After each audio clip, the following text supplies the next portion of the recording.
ಇದು ಸಂಪೂರ್ಣ ನ್ಯೂಸ್. ಬೇಗ ಎಕ್ಸ್ಕ್ಲೂಸಿವ್ ನ್ಯೂಸ್. ಮತ್ತೆ ಚೇಂಜ್ ಆಗುತ್ತಾ ಕಾಂಗ್ರೆಸ್ ಸಚಿವರ ಪಟ್ಟಿ? ಗಾಯತ್ರಿ ಶಾಂತೇಗೌಡ ಕೈತಪ್ಪಿ ಹೋಗುತ್ತಾ ಮಂತ್ರಿ ಸ್ಥಾನ? ಗಾಯತ್ರಿಗೆ ಇನ್ನೂ ಸಿಎಂ ಕಚೇರಿಯಿಂದ ಕರೆ ಬಂದಿಲ್ಲ ಅಂತೆ. ಗಾಯತ್ರಿಗೆ ಸ್ಥಾನ ಕೊಟ್ಟಿದ್ದಕ್ಕೆ ಮಹಿಳಾ ಶಾಸಕಿಯರ ಆಕ್ರೋಶ.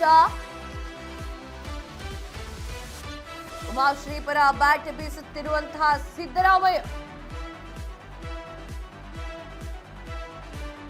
ಲಕ್ಷ್ಮೀ ಹೆಬ್ಬಾಳ್ಕರ್ ಮಂತ್ರಿ ಮಾಡಬೇಕಂತ ಅನ್ಕೊಂಡಿರುವಂತಹ ಡಿಕೆ ಶಿವಕುಮಾರ್ ಪಟ್ಟು ಹಿಡಿದಿದ್ದಾರೆ. ಗಾಯತ್ರಿ ಹೆಸರು ಪೆಂಡಿಂಗ್ ಇಡುವಂತೆ ಡಿಕೆ ಶಿವಕುಮಾರ್ಗೆ ಸಿದ್ದರಾಮಯ್ಯ ಸೂಚನೆ. ಹೈಕಮಾಂಡ್ ಜೊತೆ ಮಾತನಾಡಿ ಹೇಳ್ತೀನಿ ಎಂದಿರುವಂತಹ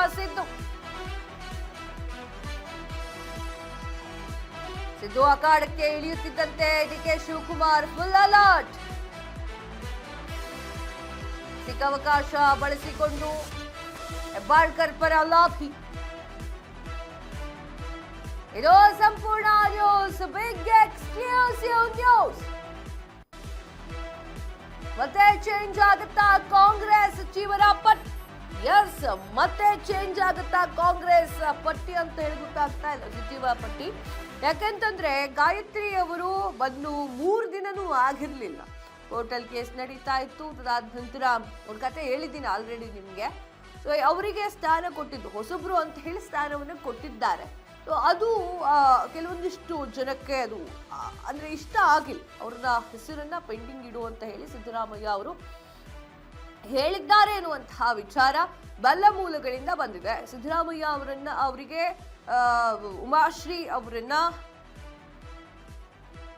ಕೂರಿಸಬೇಕು ಎನ್ನುವಂತಹ ಒಂದು ಅಭಿಲಾಷೆ ಇತ್ತು.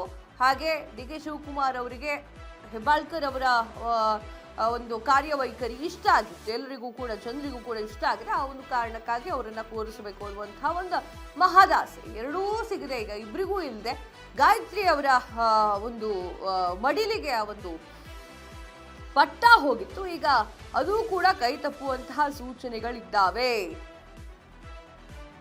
ಈಗ ಮುಂದೆ ಏನಾಗುತ್ತೆ ಅನ್ನೋದನ್ನ ಕಾದು ನೋಡಬೇಕಾಗುತ್ತೆ. ಕೊಡ್ತಾರೋ ಇಲ್ವೋ ಸ್ಥಾನವನ್ನ ಅಂತ ಹೇಳಿ. ಪಟ್ಟಿ ಅವರಿಗೆ ಇಷ್ಟ ಬಂದಂಗೆ ಚೇಂಜ್ ಮಾಡ್ತಿದ್ದಾರೋ ಗೊತ್ತಿಲ್ಲ. ಪಟ್ಟಿಯಲ್ಲಿ ಬಂದಿದ್ದೆ ಇಷ್ಟ ಅಥವಾ ಪಟ್ಟಿಯನ್ನ ಇಷ್ಟ ಬಂದಂಗೆ ಚೇಂಜ್ ಮಾಡ್ತಾ ಇದ್ದಾರೋ ಅಂತ ಹೇಳಿ ಇದರ ಬಗ್ಗೆ ಸಾಕಷ್ಟು ವಿಚಾರಗಳು ಕೂಡ ಹೊರಗಡೆ ಬರ್ತಾ ಇದೆ. ಇವ್ರಿಗೆ ಸ್ಥಾನ ಬೇಡ, ಅವ್ರಿಗೆ ಸ್ಥಾನ ಇರಲಿ ಅಂತ ಹೇಳಿ. ಏನು ನಮ್ಮ ಒಂದು ನಾಯಕರಿಗೆ ಯಾಕೆ ಕೊಟ್ಟಿಲ್ಲ ನೀವು ಸ್ಥಾನವನ್ನ ಅಂತ ಹೇಳಿ ಇಲ್ಲಿ ಬೆಂಕಿ ಹಚ್ಕೊಳ್ಳೋದು, ಬೆಂಕಿ ಇಟ್ಕೊಂಡು ಟೈರಿಗೆ ಹಚ್ಚೋದು, ಹೋರಾಟ ಮಾಡೋದು, ಪ್ರತಿಭಟನೆಗಳನ್ನು ಮಾಡೋದು ಎಲ್ಲವೂ ಕೂಡ ಆಗ್ತಾ ಇದೆ. ಅಂದರೆ ಇದು ಒಂಥರ ಆಹಾರ ಅಂತ ಹೇಳ್ಬೋದು ವಿರೋಧ ಪಕ್ಷದವರಿಗೆ. ಅವರಿಗೆ ಆಹಾರ ಸಿಗ್ತಾ ಇದೆ ಅಂತ ಹೇಳ್ಬೋದು. ಯಾಕಂತಂದ್ರೆ ಒಳ ಜಗಳ ಏನಿದೆ ಅದು ಹೊರಗಡೆ ಬರ್ತಾ ಇದೆ. ಕಾರ್ಯಕರ್ತರು ಮುಗಿಲೇಳ್ತಾ ಇದ್ದಾರೆ. ಇದನ್ನೂ ಕೂಡ ಕೆಲವೊಂದಿಷ್ಟು ಜನ ಪ್ಲಸ್ ಆಗಿ ತೆಗೆದುಕೊಳ್ಳಬಹುದು. ನಿಮ್ಮ ಮೂವ್ಮೆಂಟ್ ಎಲ್ಲವೂ ಕೂಡ ಇರುತ್ತೆ.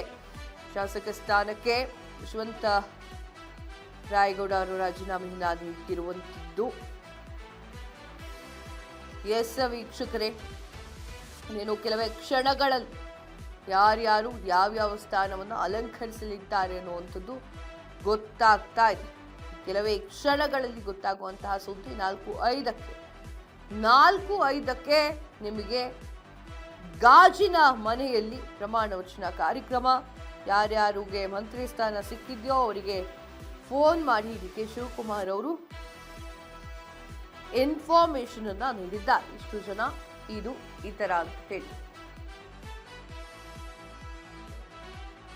ಟೈರನ್ನ ಹಚ್ಚಿ, ಬೆಂಕಿಯನ್ನ ಹಚ್ಚಿ ಆಕ್ರೋಶವನ್ನ ಹೊರಹಾಕಿದ್ ಕೂಡ ಉಂಟು. ಡಿ ಕೆ ಶಿವಕುಮಾರ್ ಸಚಿವ ಸಂಪುಟ ವಿಸ್ತರಣೆಯಲ್ಲಿ ಮೆಗಾ ಟ್ವಿಸ್ಟ್ ಮೇಲೆ ಟ್ವಿಸ್ಟ್. ಕೊನೆ ಕ್ಷಣದಲ್ಲಿ ಹೆಸರು ಬದಲಾಯಿಸಿದಂತಹ ಹೈಕಮಾಂಡ್ ಎಸ್ ಮಲ್ಲಿಕಾರ್ಜುನ್ ಅವರ ಹೆಸರು ಕೂಡ ಸೇರಿಸಿದೆ.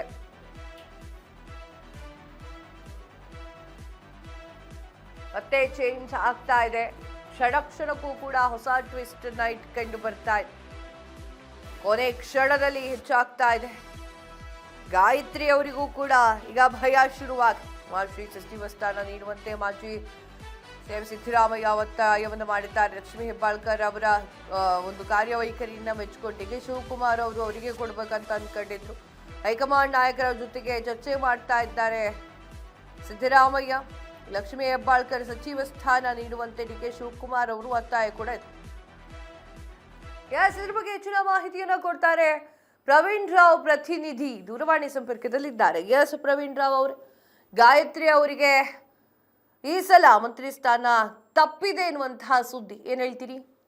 ಕಾವ್ಯ, ಈ ಒಂದು ಸಚಿವ ಸಂಪುಟದ ವಿಸ್ತರಣೆ ಸಂದರ್ಭದಲ್ಲಿ ಕೊನೆ ಕ್ಷಣಕ್ಕೂ ಕೂಡ ಒಂದ್ ರೀತಿ ರೋಚಕವಾಗಿರ್ತಕ್ಕಂಥ ತಿರುವು, ರೋಚಕವಾಗಿರ್ತಕ್ಕಂಥ ಬದಲಾವಣೆಗಳು ಕಂಡು ಬರ್ತಾ ಇರ್ತಕ್ಕಂಥದನ್ನ ನಾವು ನೋಡ್ತಾ ಇದ್ದೇವೆ.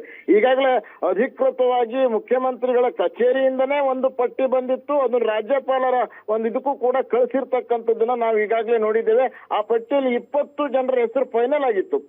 ಕಡೆಯ ಕ್ಷಣದಲ್ಲಿ ಅಲ್ಲಿ ಎಸ್ ಮಲ್ಲಿಕಾರ್ಜುನ್ ಅವರ ಒತ್ತಡದ ಮೇರೆಗೆ ಮಂಕಾಳ್ ವೈದ್ಯ ಏನಿದ್ರು ಉತ್ತರ ಕನ್ನಡದಿಂದ ಸಚಿವರಾಗಿರ್ತಕ್ಕಂಥ ಮಂಕಾಳ್ ವೈದ್ಯರ ಹೆಸರು ಅಲ್ಲಿಂದ ಬಿಟ್ಬಿಟ್ಟು ಅಲ್ಲಿ ಮತ್ತೆ ಎಸ್ ಮಲ್ಲಿಕಾರ್ಜುನ್ ಅವರ ಹೆಸರು ಅಲ್ಲಿ ಸೇರ್ತಿರುವಂತದ್ದು ನಮಗೆಲ್ಲ ಗೊತ್ತಿರುವಂತದ್ದು. ಯಾಕೆ ತಡ ಆಗ್ತಾ ಇದೆ ಅಂತಂದ್ರೆ ಲಕ್ಷ್ಮೀ ಹೆಬ್ಬಾಳ್ಕರ್ ಅವ್ರನ್ನ ಸಚಿವ ಸಂಪುಟಕ್ಕೆ ತೆಗೆದುಕೊಳ್ಳಲೇಬೇಕು ಅಂತೇಳಿ ಮುಖ್ಯಮಂತ್ರಿ ಡಿ ಕೆ ಶಿವಕುಮಾರ್ ಅವರು ಮೇಲಿಂದ ಮೇಲೆ ಒತ್ತಡವನ್ನ ಹೇಳ್ತಾನೆ ಇದ್ರು. ಆ ಸಂದರ್ಭದಲ್ಲಿ ಆರತಿ ಕೃಷ್ಣ ಅವರ ಹೆಸರು ಕೂಡ ಅಲ್ಲಿತ್ತು. ಆದ್ರೆ ಕೊನೆಯ ಕ್ಷಣದಲ್ಲಿ ಗಾಯತ್ರಿ ಶಾಂತೇಗೌಡ ಅವರ ಆ ಒಂದು ಸಚಿವ ಸಂಪುಟದಲ್ಲಿ ಮೇಲ್ಮನೆ ಸದಸ್ಯರಾಗಿರ್ತಕ್ಕಂತಹ MLC ಆಗಿರ್ತಕ್ಕಂತಹ ಗಾಯತ್ರಿ ಶಾಂತೇಗೌಡ ಅವರ ಹೆಸರು ಆ ಒಂದು ಸಚಿವ ಸ್ಥಾನದ ಪಟ್ಟಿಯಲ್ಲಿ ಕಂಡು ಬಂತು. ಆದ್ರೆ ಇದೀಗ ಬಂದಿರತಕ್ಕಂತ ಮಾಹಿತಿ ಅಂದ್ರೆ ಗಾಯತ್ರಿ ಶಾಂತೇಗೌಡ ಅವರಿಗೆ ಮುಖ್ಯಮಂತ್ರಿ ಕಚೇರಿಯಿಂದನೇ ನೇರವಾಗಿರ್ತಕ್ಕಂತ ಒಂದು ಸಂದೇಶ ಬಂದಿದೆ. ನೀವು ಇವತ್ತು ಆ ಸಚಿವ ಸಂಪುಟದ ಪ್ರಮಾಣ ವಚನವನ್ನು ಸ್ವೀಕಾರ ಮಾಡಬಾರದು ಅಂತೇಳಿ ಕಡೆಯ ಕ್ಷಣದಲ್ಲಿ ಆ ಒಂದು ಮಹಿಳಾ ಸಚಿವರಾಗೋದಕ್ಕೆ ಉಮಾಶ್ರೀ ಅವರ ಹೆಸರನ್ನ ಮಾಜಿ ಮುಖ್ಯಮಂತ್ರಿಗಳಾದಂತಹ ಸಿದ್ದರಾಮಯ್ಯನವರು ಅದಕ್ಕೆ ಒತ್ತಡವನ್ನ ಹೇರ್ತಾ ಇದ್ದಾರೆ ಸಚಿವ ಸಂಪುಟಕ್ಕೆ ಸೇರ್ಸೋದಿಕ್ಕೆ ಅಂತೇಳಿ. ಜೊತೆಗೆ ಡಿ ಕೆ ಶಿವಕುಮಾರ್ ಅವರು ಲಕ್ಷ್ಮೀ ಹೆಬ್ಬಾಳ್ಕರ್ ಅವ್ರನ್ನೇ ಸೇರಿಸಬೇಕು, ಅಲ್ಲಿ ಸಚಿವ ಸ್ಥಾನದಲ್ಲಿ ಅವರಿಗೆ ಸ್ಥಾನವನ್ನ ಕಲ್ಪಿಸ್ಕೊಡ್ಬೇಕು ಅಂತೇಳಿ ಈಗ ಮತ್ತೆ ಆ ರೀತಿಯ ಒಂದು ಇದು ನಡೀತಾ ಇರ್ತಕ್ಕಂಥದ್ದು. ಫೈನಲ್ ಆಗಿ ಲಕ್ಷ್ಮೀ ಹೆಬ್ಬಾಳ್ಕರ್ ಅವರಿಗೆ ಈ ಒಂದು ಲಕ್ ಒಲಿಬಹುದಾ ಅಂತಕ್ಕಂತಹ ಮಾಹಿತಿ ನಮಗೆ ಎಕ್ಸ್ಕ್ಲೂಸಿವ್ ಆಗಿ ಲಭ್ಯ ಆಗಿರ್ತಕ್ಕಂಥದ್ದು. ಕಾವ್ಯ. ಪ್ರವೀಣ್, ತಮ್ಮೆಲ್ಲ ಮಾಹಿತಿಗಾಗಿ ಧನ್ಯವಾದಗಳು.